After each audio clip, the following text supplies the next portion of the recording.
Bonjour à vous toutes et bonjour à vous tous, bienvenue sur ma chaîne Freddy Gall 1 ou dans ce tutoriel vidéo d'informatique sur les démarches administratives, je vais vous montrer comment donc depuis ce samedi 20 mars 2021 qui marque le printemps également, vous devez donc vous procurer, si vous faites partie des 16 départements confinés, utiliser des attestations de déplacement pour le couvre-feu qui s'applique de 19h à 6h sur l'ensemble du territoire. Et vous avez donc ici tout l'historique avec l'attestation de déplacement dérogatoire qui est obligatoire pour se déplacer durant le couvre-feu de 19h à 6h sur l'ensemble du territoire et qui est également obligatoire pour se déplacer entre 6h et 19h dans les 16 départements concernés par les mesures renforcées que sont les départements de l'Aisne, des Alpes-Maritimes, de l'Essonne, de l'Eure, des Hauts-de-Seine, du Nord, de l'Oise, Paris, Pas-de-Calais, Seine-et-Marne, Seine-Saint-Denis, Seine-Maritime, Somme, Val-de-Marne, Val d'Oise et Yvelines.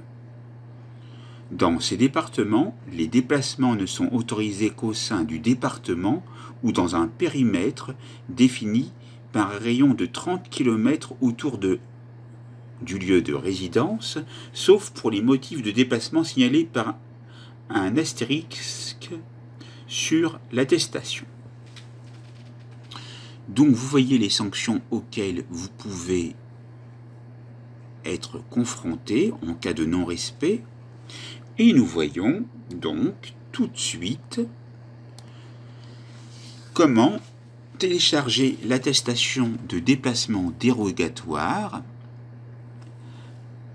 Nous allons voir en détail. Donc,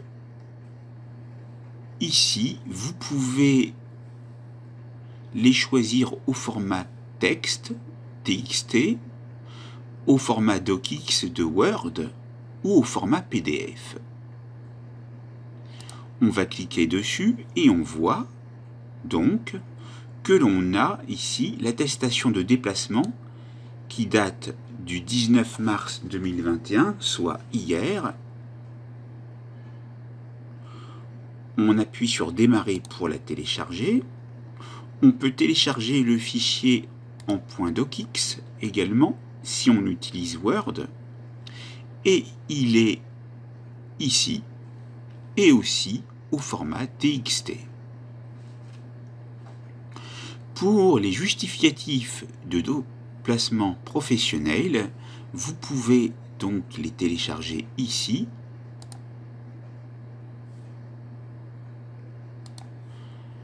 En .docx, en .txt, et pour les justificatifs de déplacement scolaire, au format PDF, en docx et au format TXT. Maintenant, nous allons voir quels sont les motifs pour lesquels vous vous déplacez. Tout simplement en se mettant ici et en tapant sur la lettre X. Donc par exemple, si c'est pour des soins, vous irez ici et vous irez mettre une croix.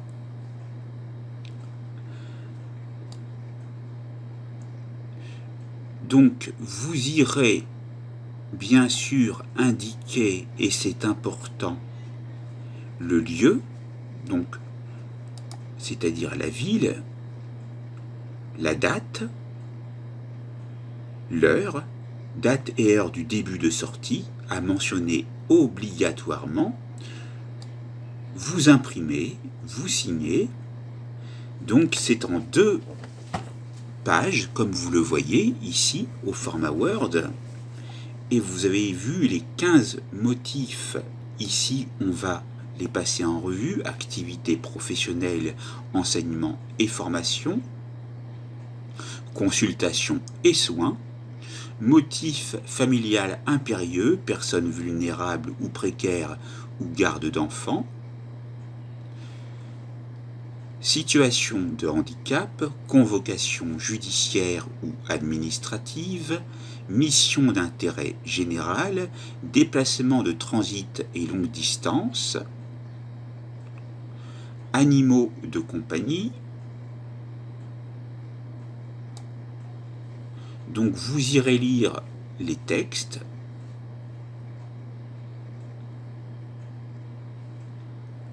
Achat professionnel et livraison à domicile. Les achats, bien sûr. Il faut bien que vous puissiez acheter à manger ou vos achats de première nécessité. Déménagement, activité physique et promenade, déplacement dans un rayon maximal de 10 km autour du domicile, lié soit à l'activité physique ou individuelle des personnes, à l'exclusion de toute pratique sportive collective, soit à la promenade avec les seules personnes regroupées dans un même domicile.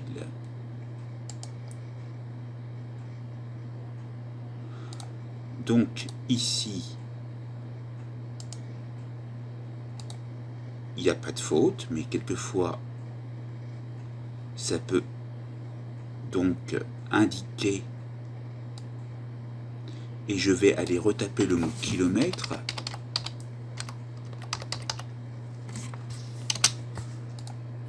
même,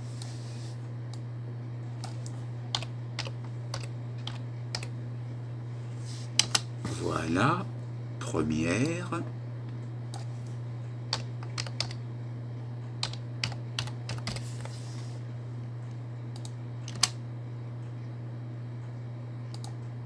voilà. Donc, on a également les démarches administratives ou juridiques, les déplacements dans les lieux de culte, la participation à des rassemblements autorisés. Donc, voilà.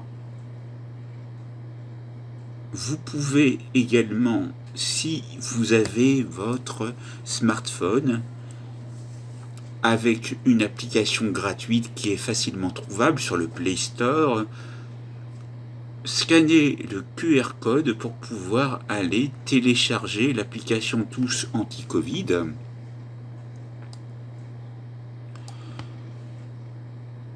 Donc voilà.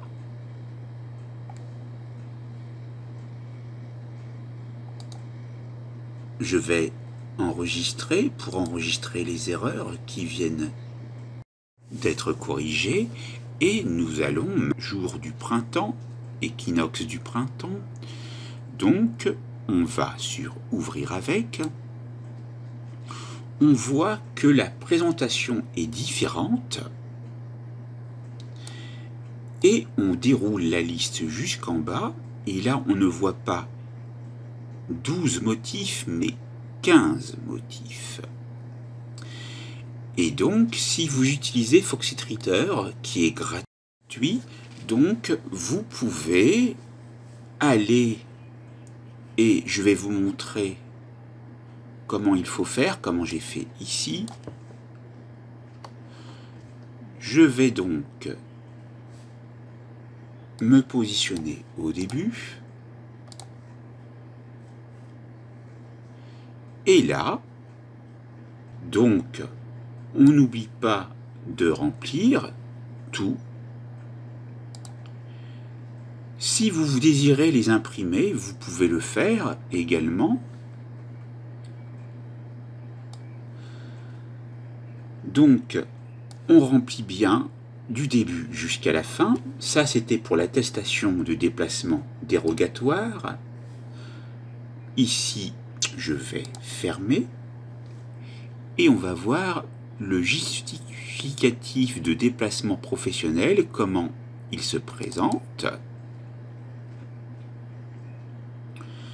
Vous avez donc tous les champs à remplir, votre prénom, donc avec le nom et le prénom de l'employeur, vos fonctions, ses fonctions, voilà. Ici, c'est vous-même, donc avec votre nom, votre prénom, votre date de naissance, votre lieu de naissance, votre adresse de domicile, la nature de l'activité professionnelle, le lieu d'exercice de l'activité professionnelle, le moyen de déplacement, durée de validité, nom et cachet de l'employeur, fait à et le. Donc, ici, on a une seule page, donc c'est rapide. Et pour terminer, on a donc également, et on va le voir en revenant en arrière, pour terminer, nous avons le justificatif de déplacement scolaire. Donc ici,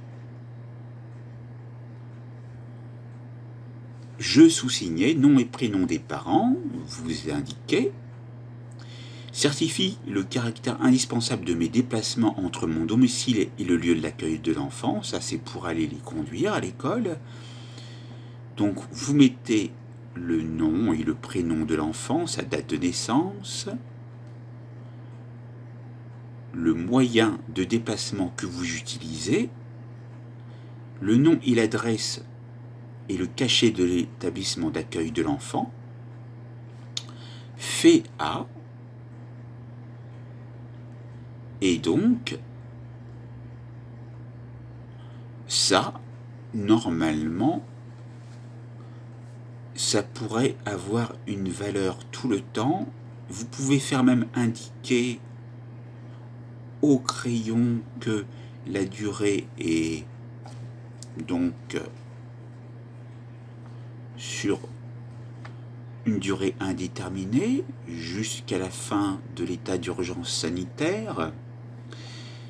Et vous pouvez, bien sûr, si vous remplissez ici sur ordinateur, voir le nom, par exemple, Durand, etc.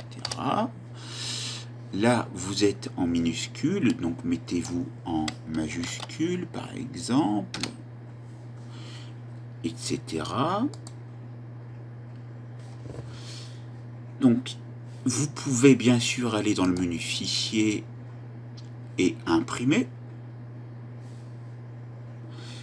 Donc ici, je vais fermer, encore fermer. On va effacer. On ne va pas enregistrer, donc on clique sur non. Et vous retrouvez donc ici les documents au format Word et texte. Nous avons vu la totalité de la formation. Vous savez maintenant comment procéder pour remplir les attestations, que ce soit l'attestation de déplacement dérogatoire, le justificatif de déplacement professionnel et le justificatif de déplacement scolaire pour donc vos déplacements. Et vous avez vu la dernière validité, notamment de l'attestation de déplacement dérogatoire. Vous savez maintenant comment procéder. Cette formation est donc maintenant terminée.